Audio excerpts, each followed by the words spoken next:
പല ഭർത്താക്കന്മാരും ഇപ്പം റെഡ് ഫ്ലാഗിൻ്റെ ലിസ്റ്റിലാണ്. കാരണം എന്താ, എൻ്റെ ഇമോഷൻസിനെ അവർക്ക് മനസ്സിലാക്കാൻ വേണ്ടി പറ്റുന്നില്ല എന്നുള്ളത്. ശരിയാണ് മാം, അവർക്കൊന്നും മനസ്സിലാവുന്നില്ല.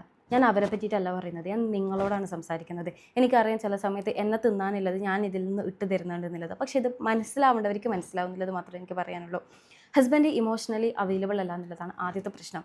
ആർ യു ഇമോഷണലി സ്റ്റേബിൾ എന്ന് ചോദിക്കുമ്പം നോ. എൻ്റെ ഇമോഷൻസിന് എനിക്കറിയില്ല, എൻ്റെ ഫീലിങ്സ് എന്താണെന്നുള്ളത് അറിയില്ല, എൻ്റെ ഉള്ളിലുള്ള തോട്ട്സ് എന്താണെന്നുള്ളത് അറിയില്ല, എൻ്റെ ഹോർമോൺസ് എങ്ങനെയാണ് പോകുന്നത് എന്നുള്ളത് അറിയില്ല. എനിക്ക് തന്നെ പിടിച്ചാൽ കിട്ടുന്നില്ല എന്നുള്ളൊരു സ്റ്റേജിലുള്ള ആൾക്കാരെ എങ്ങനെയാണ് ബാക്കിയുള്ളവർക്ക് പിടിച്ചാൽ കിട്ടുക? എങ്ങനെയാണ് ബാക്കിയുള്ളവർക്ക് മനസ്സിലാവുക? നിങ്ങൾ ഒരു മാസം കടന്നു പോകുന്ന ഓരോ വീക്കിലും ഓരോ ഹോർമോണൽ സർക്കിൾസ് ആണ്. അത് നിങ്ങൾക്ക് പിടികിട്ടുന്നില്ലെങ്കിൽ പിന്നെ നിങ്ങളായിട്ട് യാതൊരു സൈക്കോളജി ബന്ധമില്ലാത്ത നിങ്ങളുടെ ഹസ്ബൻഡിന് എങ്ങനെ മനസ്സിലാവാനാ? പെണ്ണിന് മനസ്സിലാവാത്ത പെണ്ണിനെ എങ്ങനെ ആണിന് ഹാൻഡിൽ ചെയ്യാൻ വേണ്ടി പറ്റാത്ത? എൻ്റെ ഇമോഷൻസിന് എനിക്കറിയില്ല, എൻ്റെ ഫീലിങ്സ് എനിക്കറിയില്ല, എൻ്റെ മൂഡിനെ എനിക്ക് കൺട്രോൾ ചെയ്യാൻ വേണ്ടി പറ്റുന്നില്ല. പിന്നെ ആർക്ക് കൺട്രോൾ ചെയ്യാൻ വേണ്ടി പറ്റുക? ആർക്ക് മനസ്സിലാക്കാൻ വേണ്ടി പറ്റുക? കല്യാണം എന്ന് പറയുന്നത് കംപ്ലീറ്റ് എൻ്റെ മൂഡ് സ്വിങ്സിനെയും എൻ്റെ ഹോർമോൺസിനെയും എൻ്റെ ഇമോഷൻസിനെയും വേറൊരാളിലേക്ക് ഡംപ് ചെയ്യുക എന്നുള്ളതാണോ? ശരിയാണ്, പരസ്പരം ഹെൽപ്പ് ചെയ്യണം, പരസ്പരം ഹീൽ ചെയ്യണം. അതാണോ നടക്കുന്നത്?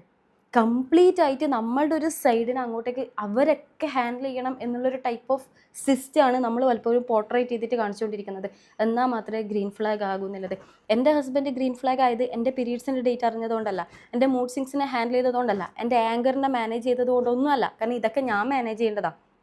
അല്ലാതെ എൻ്റെ ഇമോഷൻസിൻ്റെ ഡംപ് ഏൽപ്പിക്കേണ്ട ഒരാളല്ല എൻ്റെ പാർട്ട്ണർ എന്ന് പറയുന്നത്. ശരിയാണ്, നമ്മളൊരു പാർട്ട്ണർഷിപ്പിലേക്ക് ആകുമ്പം അപ്പുറം ഇപ്പുറമൊക്കെ ചില സമയത്ത് ചെറിയ എനിക്ക് ഓക്കെ അല്ലാതിരിക്കുമ്പോൾ ഉണ്ടാകുന്ന പ്രശ്നങ്ങളൊക്കെ ഉണ്ടാവും. പക്ഷേ അതിങ്ങനെ ആയി അതിൻ്റെ ലൂപ്പിലേക്ക് പെട്ടിട്ട് അപ്പുറത്താൾ ഫേസ് ചെയ്യുന്നത് വല്ലാത്തൊരു ഇമോഷണൽ ട്രോമയാണ്. അപ്പം നമ്മൾ പറയും, ഒന്ന് കേട്ടാൽ മതിയായിരുന്നു. എത്ര തവണ നമുക്ക് കേട്ടാൽ മതിയായിരുന്നു? കേൾക്കാത്ത ആൾക്കാരുണ്ട് കേട്ടോ, അത് വേറെ. ഞാനിത് അതിനെ പറ്റിയിട്ടല്ല സംസാരിക്കുന്നത്. ഒന്ന് കേട്ടാൽ മതിയായിരുന്നു. ചിലപ്പോൾ നമുക്ക് കേട്ടാൽ പോരാ, കേൾക്കാതെ തന്നെ പറയാതെ തന്നെ മനസ്സിലാക്കേണ്ട സമയങ്ങൾ നമുക്കുണ്ട്. എനിക്ക് കേട്ടാലും മനസ്സിലാക്കിയാലും അതിൻ്റെ സൊല്യൂഷൻസ് കിട്ടാത്തപ്പോൾ നമ്മൾ ട്രിഗർ ആവലുണ്ട്. ഇനിയൊക്കെ കഴിഞ്ഞ് നമ്മളെ അടുത്തേക്ക് വന്നിട്ട് ഇരുന്നാൽ നമ്മൾ ചിലപ്പോൾ പ്രഷറിൽ പൊട്ടിപ്പോകുന്ന സമയങ്ങൾ ഉണ്ടാവലുണ്ട്. ഒന്ന് പോവൂ, എനിക്ക് കാണണ്ടെന്നൊക്കെ പറയുന്ന സിറ്റുവേഷൻസ് ഉണ്ട്. അല്ലെങ്കിൽ എനിക്കൊന്ന് ചോക്ലേറ്റ് വാങ്ങി തന്നാൽ മതിയായിരുന്നു, എന്നെ ഒന്ന് പുറത്തു കൊണ്ടുപോയാൽ മതിയായിരുന്നു. ഇതൊന്നും നമ്മൾ പറയൂല. പറയാതെ അവരെ അറിഞ്ഞിട്ട് ഇങ്ങനെ ബിഹേവ് ചെയ്യണം. അവർക്ക് എങ്ങനെ പറ്റാനാ? അതൊക്കെ ചെയ്യുന്ന ആൾക്കാരുണ്ട്. അവർ ഭയങ്കര എക്സ്ട്രാ ഓർഡിനറി ആയിട്ടുള്ള പുരുഷന്മാർ എന്നുള്ളതേ ഞാൻ പറയുള്ളൂ. അതിൻ്റെ അപ്പുറത്തേക്ക് കോമൺ ആയിട്ടുള്ള ആൾക്കാരെ സംബന്ധിച്ചിടത്തോളം നിങ്ങൾക്ക് ഹാൻഡിൽ ചെയ്യാൻ പറ്റാത്ത നിങ്ങളെ ഹാൻഡിൽ ചെയ്യാൻ വേണ്ടിയിട്ട് പറ്റൂല. ചെറിയ കുഞ്ഞു ശ്രമങ്ങൾ മാത്രമേ നടക്കുള്ളൂ.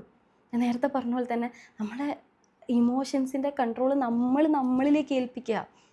വിക്ടിം പ്ലേയിൽ നിന്ന് ഓവർകം ചെയ്യാതെ നിങ്ങളുടെ ലൈഫിനെ നിങ്ങൾക്ക് മുന്നോട്ട് കൊണ്ടുപോകാൻ വേണ്ടി പറ്റൂല. ശരിയാണ്, നിങ്ങളുടെ പെയിനിനെ ഞാൻ വാലിഡേറ്റ് ചെയ്യുന്നുണ്ട്, നിങ്ങളുടെ പ്രശ്നങ്ങളെയും നിങ്ങളുടെ ഹോർമോൺസിനെയൊക്കെ വാലിഡേറ്റ് ചെയ്യുന്നുണ്ട്. പക്ഷേ അത് അവർ ഹീൽ ചെയ്യേണ്ട ഒരു കാര്യമല്ല, നിങ്ങളെ ഹീൽ ചെയ്യേണ്ട ഒരു കാര്യമാണ്. നിങ്ങളെ മാറ്റേണ്ട ഒരു കാര്യമാണ്. നിങ്ങളിൽ വർക്ക് ചെയ്യേണ്ട ഒരു കാര്യമാണ്. ഇതിനൊക്കെ സൊല്യൂഷൻസ് ഉണ്ട്. നമ്മുടെ മൈൻഡിനെയും നെർവസ് സിസ്റ്റത്തിനെയും ഹോർമോൺസിനെയും കാര്യങ്ങളൊക്കെ നമുക്ക് റെഗുലേറ്റ് ചെയ്ത് നിർത്താൻ വേണ്ടി പറ്റും. അറിയൂല അല്ലേ? നിങ്ങൾക്ക് അറിയില്ലെങ്കിൽ പിന്നെ ബാക്കിയുള്ളവരത് ചെയ്തു തരണം എന്ന് പറയുന്നതിൽ എന്ത് ലോജിക്കാണ് ഉള്ളത്?